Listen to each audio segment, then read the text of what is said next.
La Trilla, con Juan Quintana.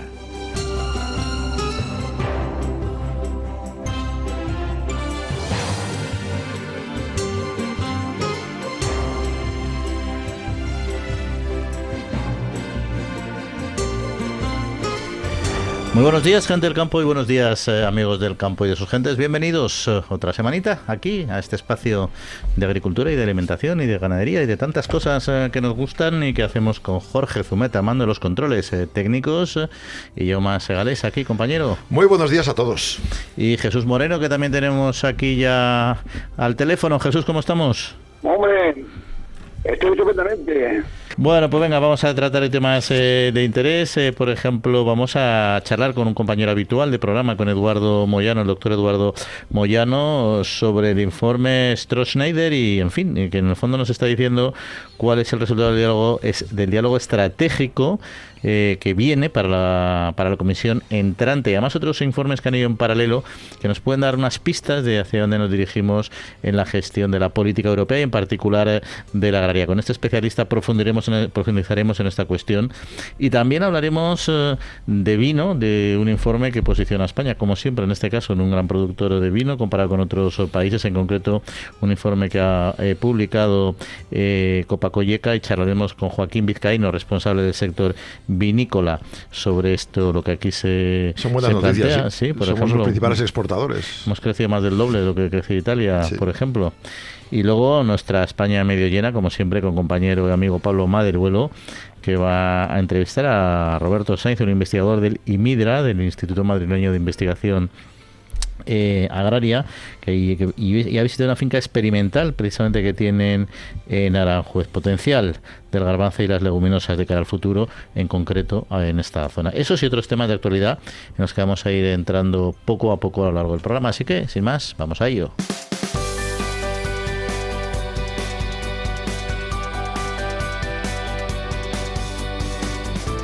Bueno, pues como decía, vamos a ello y vamos a comenzar con algunos temas de actualidad, por ejemplo, con el sector del vino español, que ha defendido la unidad europea tras volver a sufrir la furia de los agricultores franceses que, como han ustedes seguro leído y escuchado, han levantado el bloqueo, eso sí, que mantienen a la entrada de camiones desde España en el peaje de Le Boulot, donde se han vaciado algunas cisternas. Llevaban una semana avisando, pidiendo al gobierno que preveyeran esto. Como siempre pasa en la política, las cosas se prevén poco. Bueno, pues llevaban diciendo, cuando haya bloqueo, mucho cuidado. El presidente de la Interprofesional del Vino ha lamentado los ataques que han realizado contra las mercancías españolas en estas protestas. No ayudan a la unidad de Europa.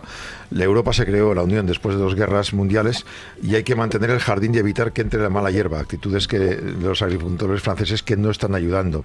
Esto se produce cada vez que los agricultores franceses se movilizan. Tras el ataque que sufrieron el martes los camioneros, pues que llevaban vino, la carga se la vaciaron, y pues esos datos, no solo los camioneros han perdido la carga, sino también pues es un momento psicológico muy complicado para ellos. Y ahora mismo han pedido que Josep Borrell, el ministro de Exteriores y Seguridad, pues que intente ayudarnos un poquito en este aspecto, ¿no? Desde Castilla-La Mancha se ha pedido porque haya un protocolo entre los gobiernos de España y Francia para evitar que cuando haya este tipo de manifestaciones se produzcan ataques siempre contra los mismos. Este tipo de sucesos, dice García Paje, el presidente manchego, incumplen la legislación del mercado y además lo terminan pagando los productores españoles, en este caso Castilla-La Mancha, que es el gran productor de vino, ¿no?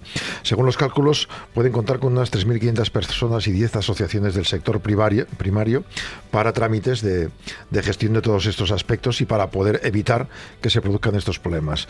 En febrero de este año ya hubo manifestaciones, se trajeron aquí a España, convocatorias por WhatsApp, y ahora pues han sido los franceses en esas manifestaciones que además, pues insisto, han atacado a los camiones que llevaban vino español. Increíble que sigan sucediendo estas cosas y sobre todo sin consecuencias, ¿no, Jesús? Sí, bueno, fíjate, esto es una patada de los agricultores franceses, una patada a la Unión Europea, pero en el culo de nuestros vinateros, ¿no? Esto es increíble.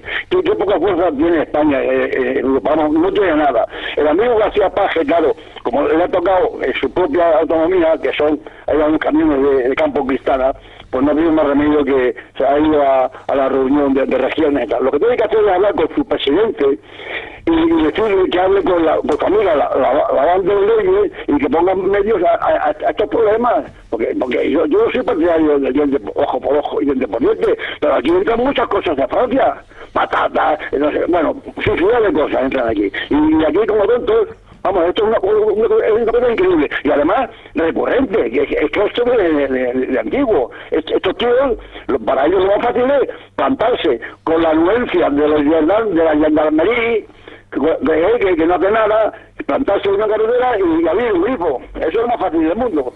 Sí, aquí abren el grifo, otras veces vacían entera los camiones de fresas, por ejemplo, o los destrozan. Pegan al camionero. Sí, y siempre pasa lo mismo, siempre que viene esta situación, hablamos con Francia, hay que buscar soluciones, los gobiernos dicen tenemos que negociar con ellos, hay que negociar. El protocolo.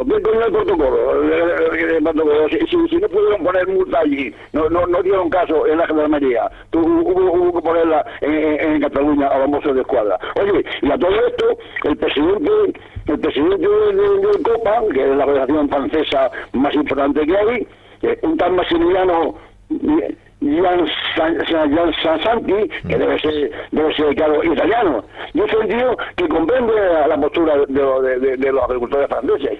Para echarle más leña a fuego. Ha dicho eso textualmente, que comprende su enfado. Yo entiendo que hay... no ha llegado a decir que hacen bien en abrir las linternas, pero casi. Ahí no hay que tomarse la justicia por su parte, no hay que ser recíprocos, pero evidentemente el gobierno tiene que hacer algo, porque es que llueve sobre mojado, no, llueve ya sobre empapado, y esto ya es es tristísimo. Pero bueno, oye, vamos a otro tema más alegre, para económico, sí. Para nosotros parece que sí, y es que la justicia europea ha determinado que Bruselas debe pagar 10 millones en fondos agrícolas a España. Sí, bueno, esto viene de una sentencia del año 22, la Comisión Europea multó porque había un fondo europeo de agrícola de desarrollo rural y unos gastos que tenía España por valor de 9 millones de euros, y la sentencia hablaba de falta de controles años 16 y 17 en Castilla y León. Entonces, lo que ha hecho el Tribunal General es apoyar los argumentos de España, que, reconociendo que no hubo esos controles, lo justificaba sobre la base de que Castilla y León había elaborado un decreto de especies protegidas, no había adoptado planes de recuperación y conservación, es decir, que faltaba la medida de conservación, pero que sí que estaban sobre la marcha. Entonces, lo que no podían hacer era multarlos porque estaban a medias de cumplir con la normativa europea. La sentencia de este Tribunal General todavía se puede recurrir en plazo de 2 meses, pero de momento esos 10 millones tienen que venir a España. Y otra cosa igual, otra cosa parecida, que me perdone la audiencia por lo que voy a decir, pero esto es los agricultores, los ganaderos de Castilla y León, además de putas hay que poner la cama, o sea, esto es el colmo. Vamos a ver, con que se están quejando con razón de que cada vez hay más lobos, precisamente por no controlar y por guardar el hábitat de la que se quejan en Europa de que no cumple. Precisamente por eso han aumentado las manadas de lobo y encima les quitan una ayuda de 10.000 euros. Esto es una cosa incomprensible, te lo digo de verdad. Bueno, pues es lo que es, Jesús. Ya sabemos que estamos ahí con las contradicciones en este tipo de cuestiones. La justicia en este caso nos ha dado la razón y bueno, esa es la parte buena. Pues es la parte... Sí, pero es recurrente. Seguro que recurren y se quedan con los 10 millones. Es como el abusón del patio que te quita el bocata y al final el profesor siempre tiene que apoyarte. Al final llega un momento que cuando creces le pegas, no deberías hacerlo, pero le quitas el bocata a él y se acaban las tonterías. Sí. Si no crecen más que tú también. También, sí. En fin, oye, otra cuestión de riego vinculado a la dana, en concreto en Andalucía, porque los regantes lo que han avisado es que hay muchas poblaciones de esta comunidad autónoma que no están preparadas para una dana como la que ha vivido Valencia, incluso para danas más suaves, en concreto por el retraso de la ejecución de los embalses. Claro, es que hay muchos embalses que estaban previstos que no solo son para proporcionar garantía de agua, sino para prevenir inundaciones, como lo que ha pasado en Forata, y que dicen que en este caso el presidente de Regantes de Andalucía, hay muchas zonas que dependen no solo de la Junta de Andalucía, sino y sobre todo del Estado del Gobierno, pues está una presa como por ejemplo la San Calixto de Córdoba, aprobada en el año 2009, se acaba de pasar la etapa de autorización y hay que volver. La parálisis ha sido general en varias cuencas, ¿no? Hay 8 presas que están paralizadas sin edie y hay otras 7 restantes que no están ni licitadas ni siquiera con proyecto de acabado. La dolorosa realidad es que no se podrá contar con ninguna de ellas en menos de 10 años. Si ocurre lo que ha pasado esta vez, pues no estaremos a tiempo. Otro ejemplo que ponen, por ejemplo, hay otras 2 presas que fueron aprobadas en planificaciones agrícolas anteriores, en Granada y en Málaga, y que finalmente fueron descartadas porque había unos motivos medioambientales que consideran los regantes que eran más que dudosos. Volvemos, el otro día, el miércoles pasado, intervino la ministra Rivera, la vicepresidenta del Congreso, hablando de que si Rajoy, que si tal. A ver, el tema es que la presa esa, o estas presas, había que hacerlas hace 10 años y no están hechas. Y hablamos de 30 millones por presa, cuando estamos dando 500 millones a cualquier cosa. Sí, pero no está dinero, porque si son presas aprobadas, quiere decir que ya está apartado el dinero en los presupuestos generales del Estado, porque para aprobar una presa tienen que apartar el dinero. ¿Cómo que no se ha ejecutado? Vamos, yo sé por qué no se han ejecutado, porque hay que dejar los cauces, hay que dejar todo rodar, y no hay que hacer presas, ni que descansar. Una cosa ha tenido que ocurrir lo de Valencia para que los agricultores de Andalucía ahora lo denuncien. Tienen que haber denunciado todos los años, pero en el juzgado, mire, esto está aprobado y no se ejecuta. ¿Quién es responsable de esto? Y a ver si ahora se ejecuta a raíz de esto, se empiezan a ejecutar estas obras. Lo que pasa es que estas son pequeñas, como decía yo, no son enormes, pero al final el montante es alto y España se va a endeudar. Claro. Pero yo creo que esto es una prioridad, porque es que si no se ejecuta va a venir otra y el endeudamiento va a ser todavía mayor. Pero bueno, aunque no son las obras como mencionaban, al menos ha habido una iniciativa del Ministerio de Agricultura de Luis Planas que anunció en el Senado precisamente poner en marcha un teléfono gratuito para que los agricultores y ganaderos afectados por la DANA pues puedan recabar información sobre las ayudas y las medidas de apoyo que va a haber. Las medidas que se han propuesto, como está todo para centralizar, han preferido centralizarlo en un teléfono 900-925-782. Ya sé que usted no habrá apuntado, pero seguramente si entra en la web lo verá. Estará operativo ya a partir de esta semana, funciona los 7 días a la semana, y la respuesta es a una pregunta de una senadora del PP. Y bueno, va a haber 200 millones de ayudas directas a los afectados directamente en sus cuentas, otros 60 para préstamos DANA-ICO y 170 millones para reparar y arreglar infraestructuras. 4,5 millones, según él, para facilitar el desarrollo de actuaciones sobre el terreno y garantizar el abastecimiento de alimentos. Todo esto, la información la tendrán los que la necesiten en ese teléfono 900-925-782. Bueno, sí, vamos a ver, esto es como, ¿os acordáis del teléfono, en Cannas de noche el teléfono? Pero vamos a ver, no hay ningún senador que me diga al ministro, oiga, no está todo transferido a las autonomías, os hago este favor de transferir ese dinero ya, mañana mismo, ese dinero, transferirlo a la Consejería de Agricultura de la Generalitat Valenciana, y que sean ellos los que arreglen los caminos y los que hagan las cosas. Usted si quiere lo decida, pero el dinero tiene que gastarlo ellos que están cerca del problema. ¿Sabéis lo que pasa? Lo que pasa es que el Planas y el gobierno quieren que cada billete de euro lleva un post diciendo este dinero es del gobierno, para ver si recuperan los votos que han perdido en la Generalitat y vuelven a poder allí en Valencia. Eso es lo que quiere el gobierno, que sepan los beneficiados de quién es el dinero, y el dinero es de todos. Bueno, pero ¿quién lo va a administrar mejor que lo que están allí? Eso es así. Para que llamen a un teléfono. Y luego hay una cosa que los autónomos han denunciado, que claro, que están pagando todavía los créditos ICO de la pandemia, porque en la pandemia dieron mucho dinero, pero eran avales ICO. Entonces, claro, si estoy devolviendo avales y ahora tengo que volver a arruinarme otra vez, es que no, o sea, dame algo para poder arrancar, le piden. Bueno, es lo que hay. Vamos a seguir hablando luego de la DANA, porque también a raíz de la DANA se están pidiendo también modificaciones y adaptaciones de la PAC, pero bueno, eso vamos a comentarlo después, porque lo primero que vamos a hablar es con un compañero colaborador habitual del programa, que es el doctor Eduardo Moyano, que es sociólogo, doctor e ingeniero agrónomo, y que además durante muchos años ha trabajado en el Centro Superior de Investigaciones Científicas en el ámbito del desarrollo rural y la sociología. Eduardo, bienvenido y buenos días. Sí, hola, buenos días. ¿Qué tal? Bueno, pues queríamos hoy a ver si charlábamos tranquilamente, porque además escribiste un interesante artículo sobre una cuestión que queríamos abordar hoy en La Tierra, que se llamaba Diálogo Estratégico en un contexto de reformas, que lanzabas ya algunas ideas, analizabas determinados informes, que ha habido varios aquí, como el informe Stroessneider, por ejemplo, que nos pueden marcar a lo mejor, o nos pueden dar una idea de hacia dónde se dirige con la próxima comisión, lo que es la política europea, y en particular a la orientación de la política agraria en ese contexto. Sí, muy bien. Es un informe, el de Stroessneider, que es el equivalente al compromiso que adquirió la presidenta de la Comisión del diálogo estratégico con el sector una vez que se produjeron las movilizaciones agrarias del año pasado. Entonces, la novedad del informe no es ya en cuanto al contenido, porque en el contenido hay muchas de las afirmaciones, de los principios y de las orientaciones que ya se vienen manejando desde hace tiempo y que ahora si quieres podemos comentarlas, sino también en la forma de abordar ese diálogo estratégico, que es la primera vez que se aborda no solo con el sector de la producción agraria, sino con el conjunto del sector alimentario, con lo cual hay ahí pues industria, comercio, gran distribución, consumidores, con lo cual es la primera vez que se hace un diálogo estratégico más allá del propio sector productor. ¿Y esto qué implica de cara al futuro planteamiento de Europa respecto a nuestros sectores, desde tu perspectiva?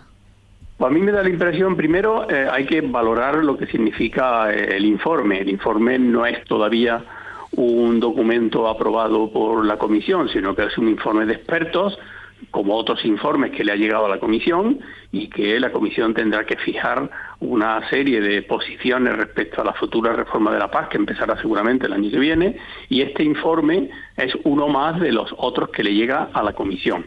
La importancia desde mi punto de vista de este informe y el hecho de que la presidenta de la Comisión lo haya pedido un diálogo estratégico al sector alimentario en su conjunto y no solo al sector de la producción, creo que lo que implica es una manera de abordar los problemas de la agricultura como problemas más amplios que los de los propios agricultores. Es decir, en el sentido de que la agricultura es tan importante para la Unión Europea que no se puede dejar solo y exclusivamente en manos de lo que decida los agricultores, los ministerios de Agricultura, sino que tiene que ser un planteamiento más amplio en el que intervengan pues otro tipo de áreas y de grupos de interés. Eso puede ser positivo para la producción agraria o puede ser también negativo en la medida en que haya otro sector y otro grupo de interés que también tengan que decir cosas en la futura reforma de la PAC. O sea, más allá del dinero de la PAC, hay que, como dice el informe, plantear ideas que muchas ya son sabidas, pero que hasta ahora no se han aplicado. ¿Por qué? Bueno, algunas son sabidas en el sentido de que muchos expertos, entre ellos me puedo incluir yo y algunas personas que hemos escrito bastantes cosas sobre la PAC, que se han hecho propuestas, pero la complejidad que tiene el proceso de toma de decisiones en la Unión Europea es que muchas ideas, muchas propuestas que tienen luego unas implicaciones en términos también económicos de los sobres nacionales, pues luego encuentran la resistencia de los propios gobiernos en las instancias comunitarias correspondientes. Es decir, la Comisión, como sabemos, toma iniciativas, pero luego quien decide es el Consejo de Ministros de Agricultura, en el caso de la PAC, ¿no? Y ahí pues los intereses nacionales a veces se imponen a los intereses generales de la Unión. Y muchas de estas propuestas, estas ideas que aparecen en estos informes, al final tropiezan con la resistencia de los gobiernos nacionales que no les gusta nunca volver a sus países después de una negociación con un sobre nacional, diríamos, reducido en términos presupuestarios. Y cuando mencionas es precisamente esto, ampliar lo que es el espectro y el papel que juega el sector agrario y agrícola en Europa, sí que hemos visto, por ejemplo, cuando se ha ampliado como es en España y se ha integrado mucho la política medioambiental con la política agraria en este caso, como ha generado pues desajustes, incluso en algunos momentos una fuerte crítica por parte del sector en determinados momentos y con determinadas medidas, o también cuando hablamos ya de los grandes acuerdos internacionales como Mercosur y otros, el papel que ahí se ha visto a veces que no ha jugado el sector agrario, que lo ha jugado en solitario a la hora de plantear grandes negociaciones que en un momento dado le pueden haber perjudicado, ¿no? Todo está si este planteamiento que tú has planteado, que se plantea en este informe, de alguna manera puede modificar esa situación. Bueno, yo creo que lo primero que hay que valorar también del informe es que hay sectores, no necesariamente de la producción agraria, que aceptan por un consenso general en este tipo de informes cuestiones que solamente estaban antes en el ámbito de interés de los agricultores. Por ejemplo, hay que abordar los temas ambientales en la Unión Europea a través del Pacto Verde y tal. Bueno, pero las propias organizaciones ambientalistas que han participado en la redacción de este informe aceptan de que ese tipo de medidas de carácter ambiental del Pacto Verde se haga de manera gradual, con unos plazos más largos, con una serie de compensaciones a los agricultores, que es realmente lo que solicitan las organizaciones agrarias. Con lo cual ahí se puede decir, bien, Pacto Verde adelante, pero con transiciones, que sean justas, que sean graduales y que sean con compensaciones. Y eso lo podemos extender también a otros ámbitos del sector alimentario que afectan a los agricultores y que los otros sectores, diríamos, de la industria y la distribución, pues aceptan también que puedan hacerse a través de una serie de medidas más de consenso que de confrontación, porque lo que no podemos perder de vista es que las tractoradas de la movilización agraria de hace un año lo que fue es una señal, una alerta a las instituciones comunitarias de decirle: con los agricultores todo, pero contra los agricultores nada, por la capacidad de movilización y de protesta que tienen. Uh-huh. Y tradicionalmente, Eduardo, o sea, teníamos una política agraria común que al principio era como muy unificada, con ciertas singularidades. Luego, estos últimos años nos hemos movido mucho hacia una tendencia a valorar mucho las singularidades de los territorios, programas estratégicos nacionales, muchos programas operativos. Es decir, al final decir, oye, la política agraria común está bien, pero tiene que estar muy adaptada con los programas territoriales, ¿no? Vamos a volver, modelo péndulo, a una política más unificada, a eliminar programas operativos, a simplificar esa parte administrativa de la gestión de la PAC? Yo creo que no se va a volver al casillero de salida, diríamos, de la PAC de los años 60. Lo primero que tenemos que tener en cuenta es que es muy difícil gestionar una Unión Europea 27. Y más en términos de política agraria, con una agricultura tan diversa, no solamente entre países, sino dentro de cada país. Entonces la Comisión Europea se está dando cuenta de que cada día es más difícil gestionar esta enorme diversidad, que además está sometida a un proceso de reconversión brutal en términos tecnológicos, económicos, comerciales, etcétera. Entonces lo que se está planteando en el fondo es, de alguna manera, conceder a los estados nacionales, es decir, a los gobiernos nacionales, mayor margen de autonomía para definir lo que son sus programas estratégicos, tanto agrarios como rurales como alimentarios, sobre la base de una serie de presupuestos económicos que le da la Unión Europea con cargo al presupuesto común, pero con mayor margen de maniobra que antes. De hecho, ya en esta reforma el PEPAC, el Plan Estratégico de la Política Agraria, ya estaba dándole bastante margen de maniobra a los países miembros para que definan sus propias líneas prioritarias en materia de política agraria. Y yo creo que esa línea va a continuar en el próximo periodo de programación, incluso se va a acentuar. La idea que tienen muchos es que se gasta el 30% del presupuesto de la Unión Europea en la PAC, pero que a veces es más para pagar subvenciones por problemas que para seguir creciendo. Y luego que en el informe explicáis que la idea en el año 2000 en el Consejo de Lisboa era que superáramos a China en producción en general industrial y también agrícola, y que estamos un 30% por debajo de ellos. Entonces, igual no está funcionando algo ahí. Bueno, yo creo que lo primero que hay que también tener en cuenta es que cuando hablamos de la Unión Europea, del presupuesto común europeo, el presupuesto común europeo es un presupuesto muy pequeño. No llega, bueno, prácticamente el 1% del Producto Interior Bruto de los 27 Estados miembros. Eso es pequeñísimo. Y además ese presupuesto está pensado para financiar dos políticas comunes, una la agraria y otra la política de cohesión. Pero más allá de esas políticas comunes, el desarrollo económico, el nivel de prosperidad, el nivel de bienestar de los países de la Unión Europea no depende de estas dos políticas. Estas dos políticas son unos instrumentos muy limitados, sino que dependen de otras cuestiones, como el funcionamiento de los temas tecnológicos, la innovación, el desarrollo del sector de las infraestructuras. Hay un montón de cosas que no pasan por las dos políticas comunes, que son la política de cohesión y la política agraria. Hay que recordar que la política agraria, que aparentemente parece que es muy importante porque representa el 30% del presupuesto común, en el fondo no es más que el 0,4% del Producto Interior Bruto de los 27 Estados miembros, con lo cual es una especie de tautología, es decir, se lleva el 30% del presupuesto común europeo, pero es que es un presupuesto común europeo que está destinado a financiar solo dos políticas, con lo cual es lógico que esas dos políticas son las que se lleven la mayor parte del presupuesto, pero en la práctica la política agraria común solamente ocupa un 0,4% del PIB de la Unión Europea. En resumen, que el retraso que puede tener la Unión Europea respecto a otras potencias mundiales, como puede ser China o Estados Unidos, no es atribuible a que funcione o no funcione bien o regular una política agraria que representa muy poco en el conjunto de la economía y de la política económica de la Unión Europea. Y ya una última pregunta, te voy a cambiar un poco de tercio, pero aprovechando que te tenemos hoy aquí en la trilla, iba referido un poco a la nueva situación de los mercados o previsible cambio de la situación con la elección de Trump como presidente de Estados Unidos. ¿Tú cómo ves que puede afectar al mercado agrario? ¿Va a ser tan radical como se plantea o realmente hemos aprendido ya de su primera legislatura? Bueno, yo creo que en este tipo de cosas siempre hay que... una cosa son las palabras y otra cosa son los hechos. Yo creo que hay una serie de mensajes. La victoria de Trump supone, bueno, pues una especie como de, en cierto modo, una vuelta a un discurso proteccionista que vamos a ver en qué se traduce. Porque hay que pensar siempre que la economía de los Estados Unidos es una economía muy abierta. Y lo de volver al proteccionismo supone también unos perjuicios muy grandes para la propia economía americana, porque si aplican aranceles en gran parte de los productos, pues al final supone una subida de la inflación en los Estados Unidos.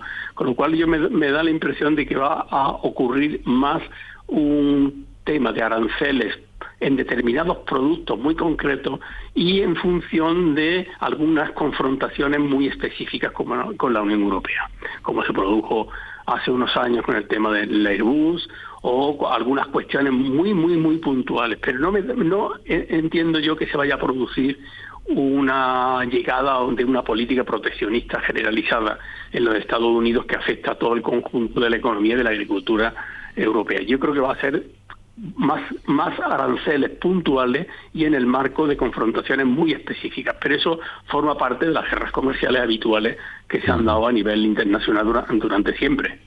Pues veremos a ver qué pasa, Eduardo. Pues muchas gracias, como siempre, por acompañarnos y por darnos tu opinión sobre estas cuestiones. A vosotros por invitarme, ¿eh? Muchas gracias. Un abrazo.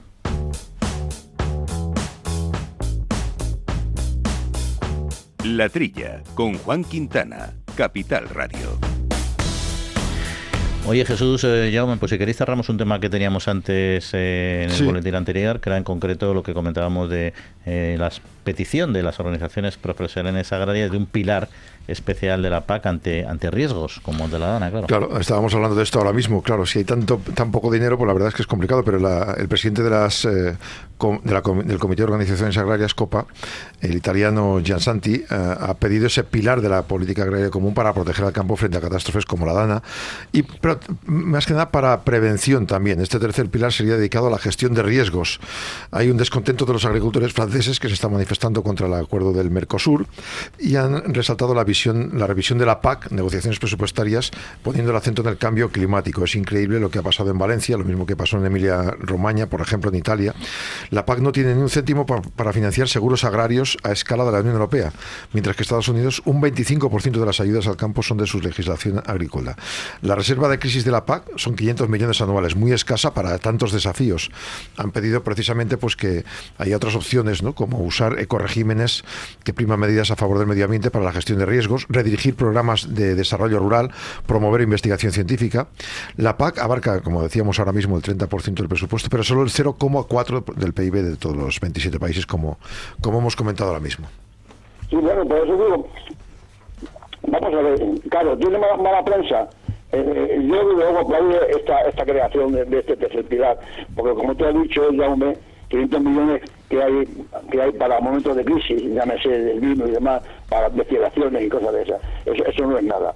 Aquí tiene mala fama la PAC entre el consumidor general, porque dice, bueno, el 30% del presupuesto. Oiga, lo que hay que hacer es subir el presupuesto comunitario, porque como ha dicho nuestro invitado y tú acabas de recordar, es el 0,4% del PIB de los 27 países miembros. Lo que tiene que hacer los países miembros es aportar más dinero, los que aporten dinero, que puedan aportar más, porque tienen el PIB, para que el presupuesto general, el de la PAC, pues aumente el presupuesto general. Pues claro, ese 30% que dices, joder, la agricultura, el 30% se llevan, pero de ese presupuesto, tiene que aumentar el presupuesto, pienso yo.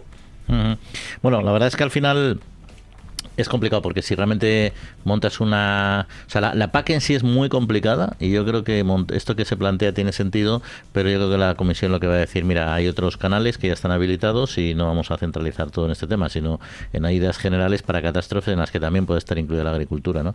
Pero es verdad que, y luego lo que van a decir, es decir, hay catástrofes previsibles, y, o sea, no previsibles, pero al final también tenéis que haber hecho los deberes los estados y haber hecho las infraestructuras adecuadas, claro, porque al final no vamos a estar dando dinero a Europa cuando no habéis hecho los embalses, las balsas de contención y todo lo que Entonces hay que hacer. tienes la administración municipal, la provincial, la autonómica, la estatal y Bruselas. Y cuando pasa la Dana, se ponen a silbar.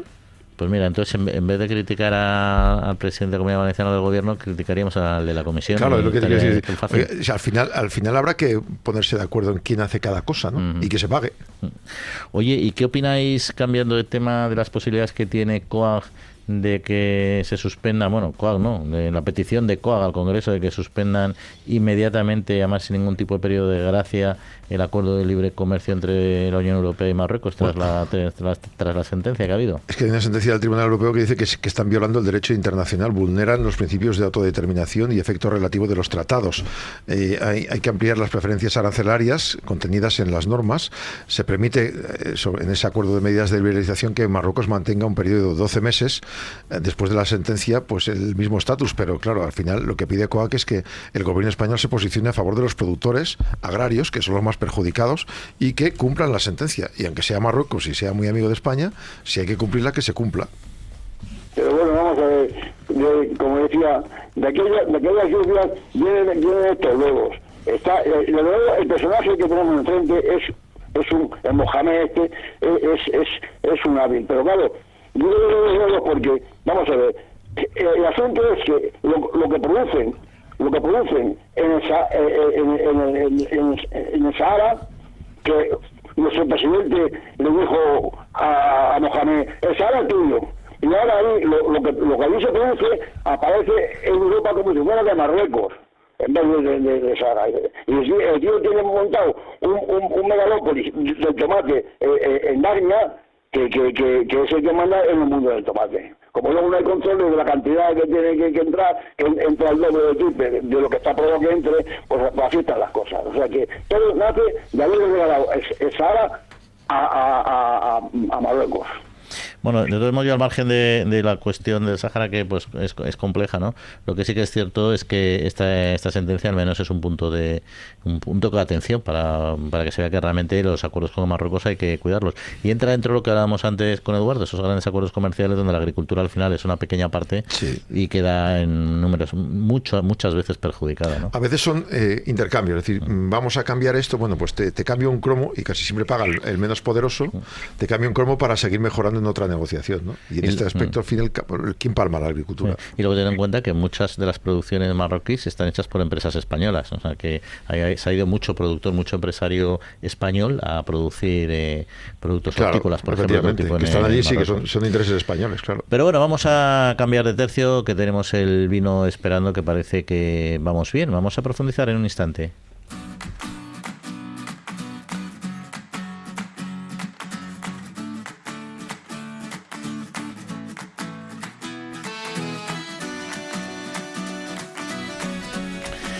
Bueno, pues España registra un aumento en la producción de vino de más del 17%, del 17,6%, y le sigue Italia con un 7%. Esto sitúa a ambos países como los dos principales productores de la Unión Europea, donde se esperan al menos signos positivos en esta cosecha. Esto es lo que dice al menos un informe publicado este jueves por el Comité de Organizaciones Agrarias y Cooperativas Comunitarias, por el Copacoyeca. Vamos a hablar de ello y del vino con Joaquín Vizcaíno, responsable de este sector en COA. Joaquín, muy buenos días. Muy buenos días.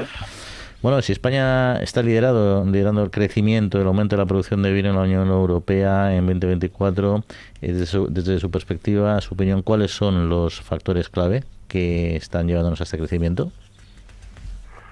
Bueno, ha sido una situación, digamos, coyuntural, es decir, porque veníamos del año pasado, que fue el año más bajo en producción desde los últimos 20 años, debido a la sequía. Entonces, obviamente, tocaba recuperación, puesto que este año precisamente que ha terminado, pues fue un año de recuperación en cuanto a lluvias, en la zona más productiva de España, como en La Mancha y la zona extremeña también, y todo el oeste peninsular.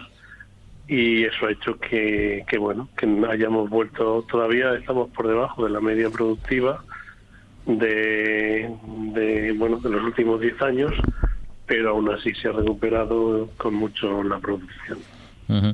Y entonces, entendiendo esta relativización de este crecimiento, competitivamente, España en el sector del vino, por ejemplo, en este caso comparado con Italia o con Francia, ¿en qué situación nos encontramos? Bueno, pues tenemos un camino, ya venimos diciéndolo así, un camino que recorrer por delante para mejorar nuestra situación comparativamente hablando, aunque tenemos una producción, digamos, similar a estos dos países, fluctúa según los años, según tenemos sequía, según tal, pero la producción está en torno a los 40 millones de hectolitros, los italianos suelen promediar más, es decir, casi cerca de los 50 millones de hectolitros, muchos años, pero la valorización de nuestro producto en el mercado es muy inferior, donde tenemos a los franceses que a lo mejor en exportación generan casi 12.000 millones de euros anualmente, y los italianos están en 9 o 10.000 millones, nosotros escasamente nos quedamos en 3.000 millones de euros, que sigue siendo un sector muy potente dentro de la economía española, pero el tema es ese, estando en la misma producción o parecida, nuestra valoración en el mercado es muy inferior.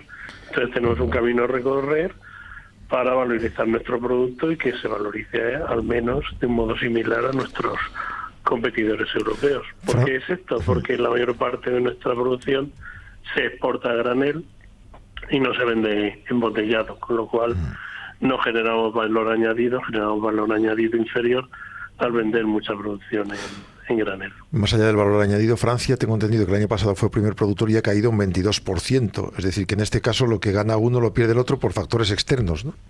Bueno, eso estamos hablando en cuanto a producción. A cantidad, es decir, sí que han tenido una producción baja, porque precisamente su problema es que es en una situación climática, es decir, les ha llovido más de lo normal, con lo cual han tenido más problemas en los cultivos, han tenido más enfermedades, y eso ha hecho que hayan tenido una cosecha por debajo de lo normal. Pero en cualquier caso, a nivel de facturación, bueno, sí están descendiendo, incluso se están poniendo en tela de juicio porque hay un problema con los tintos. El mercado a nivel internacional está cambiando desde la pandemia hacia acá, y estamos observando que el consumo de los tintos a nivel internacional nos ha bajado a todos, a nuestros competidores y a nosotros, en torno a un 10%, lo cual genera un problema importante que está tensionando los precios de los vinos tintos, y por el contrario ha subido en torno a un 6% el consumo de vinos blancos y vinos espumosos. Es decir, está cambiando la tendencia del consumidor y eso está generando tensiones ahora mismo en precios y en la producción. Por eso digo que los franceses, a pesar de ese descenso productivo, pues están planteando en reducir su potencial vitícola en un primer momento en un 5%, y están mirando de incluso de reducirlo más, porque, en fin, si se consume menos vinos tintos, pues tienen que adaptar oferta y demanda. Y también estamos un poco en eso nosotros. Y en ese contexto, la reacción del sector en la frontera y el vaciado de nuestras cisternas, etcétera, de qué se defienden o dicen defenderse los agricultores franceses respecto a los productores españoles? Bueno, es un poco llamativo que las protestas hayan salido por la firma del Tratado de Mercosur, ¿no? Y que nos haría tocado a nosotros de nuevo que viertan cisternas españolas. Es decir, ¿por qué tenemos que ser nosotros, estando dentro de la Unión Europea y teniendo unas condiciones, en fin, unas reglas de mercado definidas, por qué nos toca a nosotros cuando estaban protestando respecto a Mercosur? ¿Qué pasa? ¿Que somos un blanco fácil? Las autoridades francesas y europeas, esto se repite año a año. De hecho, este mes de enero ya ocurrió también. Es decir, lo que pasa es que estamos en una situación con las protestas del sector agrario en todo lo alto, y no se quiso a lo mejor cargar mucho las tintas, pero no entiendo por qué esto ocurre una y otra vez. Y bueno, y no se ponen encima de la mesa verdaderamente, medidas taxativas que impidan que esto vuelva a ocurrir, que protesten de otra manera, pero que no sea vertiendo vino español, que somos, digamos, que estamos en el mismo equipo, por así decirlo, estamos en la Unión Europea. De hecho, tenemos reuniones, hace poco estuvimos en el Comité Mixto Hispano-Francés-Italiano con nuestros competidores, que nos reunimos 2 veces al año, cada vez en un país distinto, y nada, todo parecía bien, y ahí estábamos tanto las organizaciones agrarias de un país como de otro, como el Ministerio y los elaboradores, y bueno, no se entiende esto en un contexto en el que siempre estamos en comunicación continua, que bueno, ¿por qué tienen que hacer este tipo de actuaciones? Pues no tiene ningún sentido. ¿Por qué lo tienen que hacer? No tiene sentido, y por qué lo hacen, entre otros motivos, es porque tampoco tiene ninguna reacción que se lo impida o que les haga temer por ello. Pues se les permite, no tiene consecuencias, pues hay, en fin. Sí, hemos hablado ya de ello hace un rato y tiene muy poquita explicación, como decía Joaquín Vizcaíno, responsable de sector vitivinícola de COAG. Pues muchas gracias por atendernos y hasta otra ocasión. Muchas gracias a vosotros. Buenos días.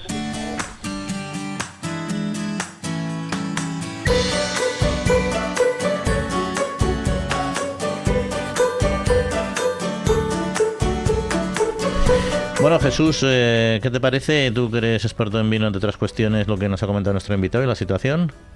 Pues mira, bueno, una cosa es el cambio de tendencia, que eso va en gustos del consumidor.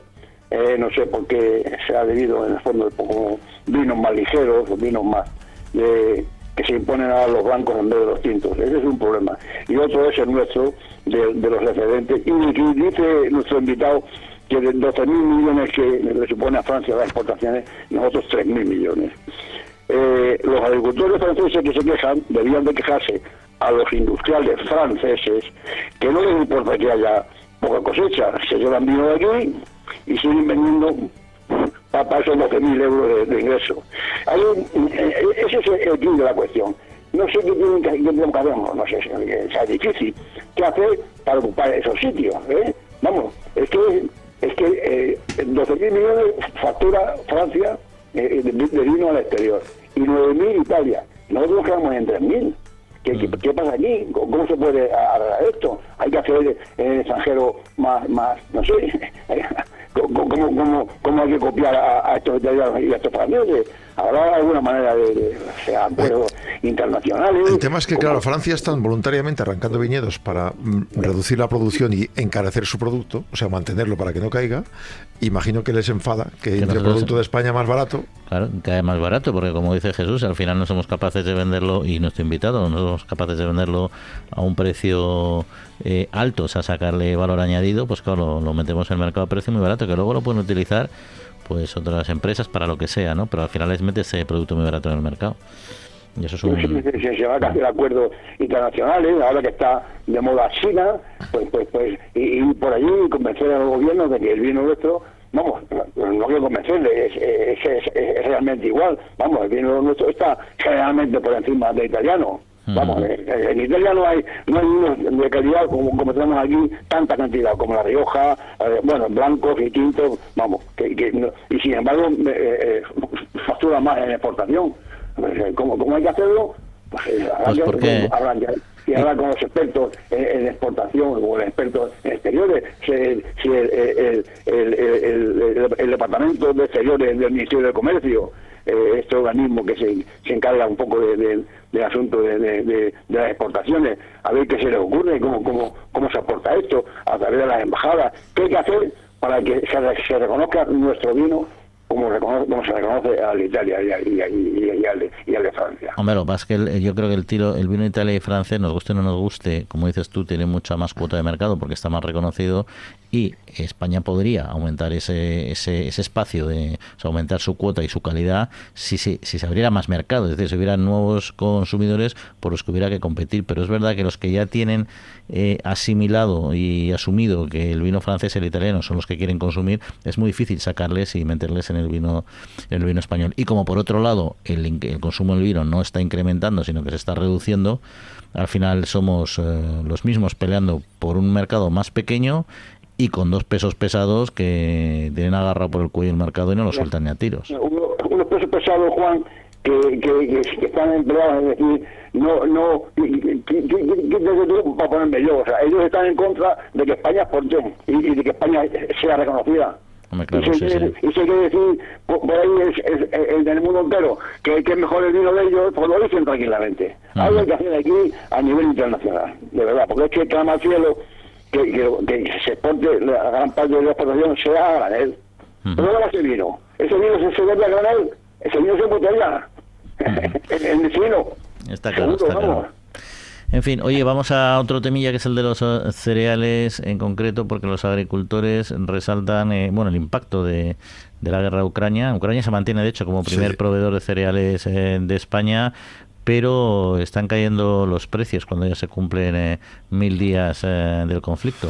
Pues sí, la verdad que es como si nos hubiéramos acostumbrado a la guerra. Mantiene el liderazgo en la exportación. Es el primer proveedor, por ejemplo, de España, de cereales y girasol. A ojos de los agricultores de la Unión Europea es una competencia que está bajando los precios. Los mercados se han acostumbrado a este conflicto, salvo interrupciones puntuales, mantienen los envíos y a estos 1000 días pues hay un impacto de la compra que además de pérdidas de vida ha provocado especulación. La guerra ha provocado inflación, una fuerte especulación y también efectos económicos según el presidente de Copa, una vez más, Jan Santi. En España los productores han sumado el descontento en las tractoradas. Ucrania también ha estado en el foco, por ejemplo en Santander hubo concentraciones para pedir medidas para que haya una competencia con la entrada de cereal ucraniano. Y es que la evolución de los precios, pues el maíz cotiza un 16% más barato que antes del conflicto y un 37% inferior a julio del 22. Las compras de trigo ucraniano han ascendido a 3 millones de toneladas, un repunte del 47%. El maíz se ha aumentado un 65% la cantidad que hemos comprado a Ucrania. Y eso te añadiría yo un paréntesis aparte. España ha sido el país que más ha aumentado la compra de gas a Rusia. Que eso no está en esta noticia, pero también te lo añado. Es decir, que de esta guerra, España por un lado está comprando más gas, aunque lo haga indirectamente con otras empresas, cuando no había que hacerlo, y nuestros agricultores están perdiendo dinero porque compramos cereal a Ucrania. Vamos a ver, el asunto de que un país está dotado para producir más que otros ciertos productos, eso no, jamás se va a impedir. Eso va a seguir así para siempre. O sea, que si Ucrania tiene esa facilidad y ese suelo y ese clima para producir tan fácilmente y a bajo precio tantísimas toneladas de cereal, eso no va a haber quien lo pare. La pena, vamos, igual que nosotros, porque nosotros mandamos en el mundo de los cítricos y de las frutas y hortalizas, porque tenemos un clima idóneo para esos cultivos. Aquí lo que hay que hacer es eso. Vamos a ver, claro, lo que nosotros compramos a Ucrania de cereal, ellos no lo pueden comprar. Así está bueno Ucrania para comprarnos nosotros productos nuestros, que aquí se producen con facilidad. Este desequilibrio de producciones va a existir siempre. No sé cómo se puede arreglar. Claro, allí producir cereal pues es facilísimo, por lo que se ve, y a bajo coste. Igual aquí, a la inversa, aquí producimos puntos de hortalizas y cítricos como en ningún país de Europa. Es así. Oye, y lo que también es así es que nos vamos a ir a pasear por nuestra España, España medio llena, con nuestro amigo Pablo Madruelo, porque quiere poner sobre la mesa la investigación en concreto en las leguminosas, que en Madrid tenemos también, no solo en Castilla y León, que las hay muy buenas, aquí también, y las alternativas y la posibilidad para potenciarlos es una de las líneas estratégicas del Instituto Madrileño de Investigación y Desarrollo Agrario. Por eso nos lo van a contar Pablo y su invitado. Pablo, muy buenos días. Saludos, ¿qué tal? Muy buenos días desde la España medio llena, como siempre, con historias que nos conectan con el medio rural. Seguro que hay muchas personas que nos están escuchando hoy y que quizás van a cocinar un cocido para este fin de semana. Estamos en esos meses del año en los que apetece un buen cocido con un buen garbanzo madrileño, y lo que vamos a hacer es viajar hasta una finca experimental del IMIDRA, del Instituto de Investigación Agroalimentaria de la Comunidad de Madrid, en esta localidad. Allí vamos a conocer a Roberto Sainz, que es jefe de experimentación del IMIDRA, porque queremos hablar sobre proyectos de recuperación de las leguminosas en la región, sobre proyectos que se estaban llevando a cabo desde este Instituto Madrileño de Investigación, entre otras cosas para fortalecer la resistencia del garbanzo. Roberto, ¿qué tal? Muy buenos días. Hola, muy buenas, estupendamente. Roberto, estamos aquí ahora mismo muy cerquita de Aranjuez, ¿no? Sí, estamos en la finca de la Chimenea, dentro del término de Aranjuez, cerca también de Colmenar de Oreja, Y aquí tenemos, como decía, los campos de ensayos de leguminosas, y entre ellas el garbanzo. Tenemos campos de ensayos de variedades que ya son comerciales, que se han empezado a comercializar hace poco, otras un poco más, y las estamos estudiando para ver cuál es su adaptación a la zona centro. Y sobre todo en la zona centro a los años que cada vez se repiten más, años secos, años donde el cambio climático pues se ve, y se ve con pluviometrías muy desiguales y con largos periodos sin agua. Y entonces, bueno, pues aquí es donde tenemos que ver qué cultivos pueden defenderse en los próximos años y pueden ser rentables para el cultivo con los agricultores dentro de la Comunidad de Madrid. Pues te lanzo la pregunta, ¿qué cultivos son los que mejor se pueden adaptar? Sí, bueno, estamos trabajando mucho en la leguminosa. La leguminosa es un gran tesoro que tenemos, lo que pasa que, bueno, que se ha trabajado poco. Tiene una adaptación histórica porque se lleva cultivando durante miles de años y entonces ha sufrido estos diferentes cambios, diferentes necesidades a lo largo de los siglos, pero llevaban años sin estudiarse en muchos casos, sin alguna mejora. Aquí los tenemos y estamos viendo cómo se pueden desarrollar. El garbanzo es uno de los cultivos estrella. Vemos que se adapta perfectamente, tiene un sistema radicular muy potente, o sea, quiere decirse que las raíces penetran a grandes profundidades y aunque tenga periodos largos de sequía, pues sigue vegetando y sigue dando producción. Mejor en los años con algo más de agua, como es una primavera lluviosa como ha sido pero también lo tuvo el año pasado, uno de los años pues más catastróficos en el aspecto de la sequía en España. Roberto, me hablabas del potencial de la legumbre, me dices que se adapta bien a estas circunstancias. Hablamos de la agricultura en la Comunidad de Madrid. ¿Qué potencial tiene el garbanzo y tiene la legumbre en este sentido en la agricultura madrileña? Nosotros lo vemos totalmente necesario en las rotaciones de cultivo. El agricultor, la base suele ser un cultivo de cereal. El cultivo de cereal necesita un aporte de abonados, de nitrógeno fundamentalmente, y estas leguminosas lo que hacen es fijarnos nitrógeno atmosférico, el nitrógeno natural, que lo tenemos gratis en la atmósfera, en el aire, y lo que hace gracias a unas bacterias asociadas a las raíces es capturarlo y fijarlo en el suelo. Por lo tanto, el propio cultivo ya es sostenible. El garbanzo en sí mismo, el resto de leguminosas ya por sí mismos son sostenibles, pero además deja un residuo de nitrógeno, un residuo aprovechado, y es un residuo de ahorro para el agricultor para el siguiente cultivo de cereal. Roberto, ¿cuántos años en esta finca trabajando? Bueno, aquí llevo 7 años, pero en el IMIDRA, en el Instituto Madrileño de Investigación Agraria, llevo 23 años ya este año, o sea que los he visto algunas de estas variedades de su inicio, ¿no?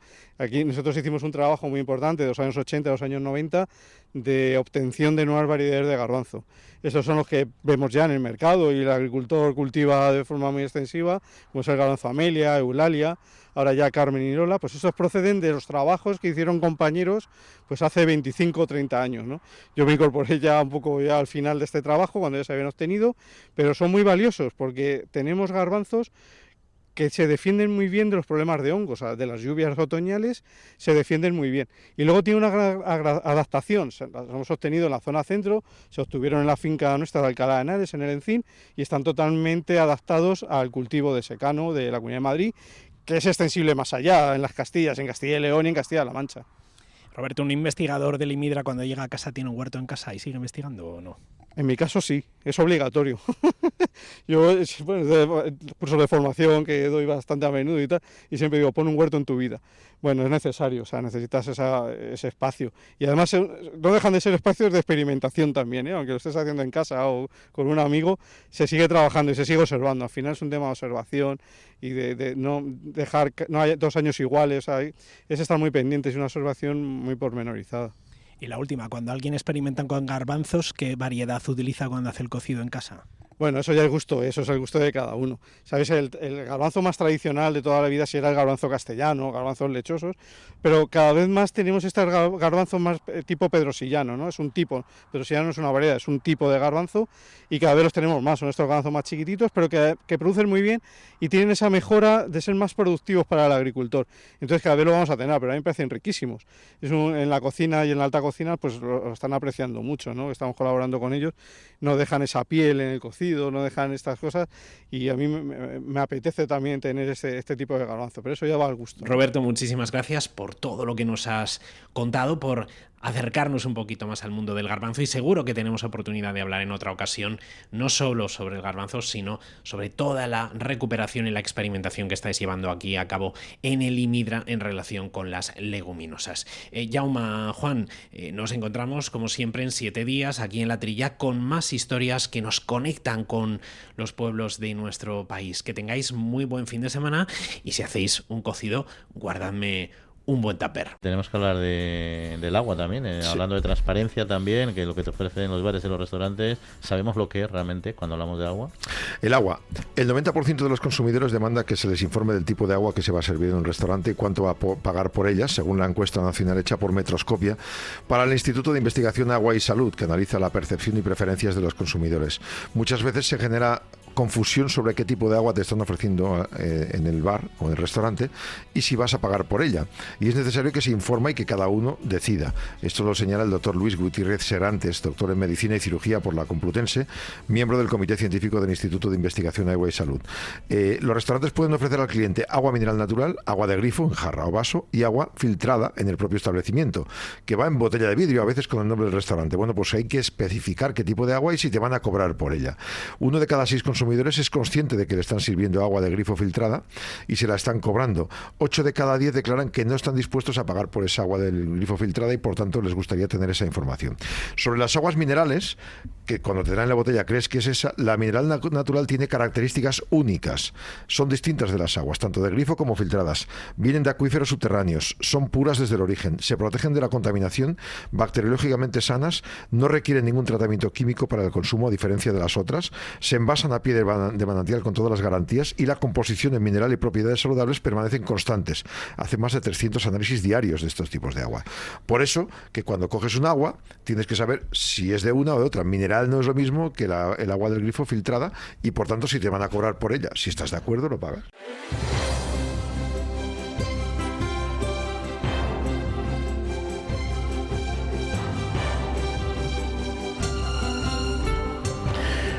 Bueno, pues se nos va acabando el tiempo, pero queríamos yo, Jesús, o quería yo al menos comentar un tema, a ver si vosotros estáis de acuerdo, sobre que salió esta semana y si tenemos aquí aparcado, que es el tema de la sacarina, porque la Autoridad Europea sobre Alimentaria la ha dictaminado que este producto es seguro para el consumo humano y ha incrementado la ingesta diaria admisible de 5,9 miligramos por kilo de peso corporal. Sí, se refleja esta cantidad segura de esta sustancia de la Agencia Española de Seguridad. La anterior, la ingesta diaria admisible, fue en el año 95, como base la mayor incidencia en tumores de vejiga observada con estudios hechos con ratas. Hay un consenso científico en torno al hecho de que estos tumores son específicos de las ratas macho y no se pueden extrapolar a los seres humanos. Bueno, después de 30 años nos hemos dado cuenta que podemos tomar un poquito más de sacarina, que es un edulcorante, un aditivo alimentario que debe figurar en el etiquetado de los productos alimentarios y permitir a los consumidores tomar decisiones respecto a si lo quieren usar o no, pero que no es peligrosa. A mí me viene muy bien, desde luego. Yo soy cafetero y uso sacarina desde tiempo, desde que existe la sacarina. Y de vez en cuando he oído por ahí algún listo, pues es muy mala, por esta, y ahora me quedo muy tranquilo con que la EFTA, que se ocupa de la salud de la Agencia de Seguridad Alimentaria, proponga no solamente 5 miligramos por peso que da el individuo, sino hasta 9, con lo cual yo estoy muy por debajo de esa cifra. Yo realmente soy por sacarina. Yo creo que aquí la sacarina y el azúcar son productos consumidos en exceso, ambos son malos. Exacto. Está clarísimo. Como todo, hay que con moderación. Con cuidado. A mí personalmente yo soy ni pro ni contra. Lo que pasa es que me gusta tomar cada vez las cosas. El café, por ejemplo, lo tomo sin azúcar y me quedo. Yo sí que tengo sacarina líquida y alguna vez si tienes que echar algo he hecho sacarina líquida, pero por ejemplo en el café ya nunca lo tomo. Te compras un pastel en un restaurante tal, pues yo no sé, yo lo tomo con azúcar, ¿no? O sea, sí, no ya que te pones, ¿no? Con sacarina, pero bueno, yo soy así, Jesús, me gustan ambas cosas. En el café puedo tomar sacarina, pero un buen dulce que me lo pongan con azúcar. Ahora bien, no abusar, que siempre es lo de siempre. Oye, Jesús, pues nada, nos vemos la semana que viene, que se nos acaba el tiempo. Bueno, pues nada, hasta la semana que viene. Adiós a todos. Te vamos a llamar el botón de sacarino. Los más mayores sabrán de qué va. Ya, me fijaré muy bien. Ale, Jesús, chao, Jaume, hasta luego. Adiós. Jorge Zumeta, gracias por el control técnico y a todos ustedes una semana volvemos a estar aquí en La Trilla. Cuídense.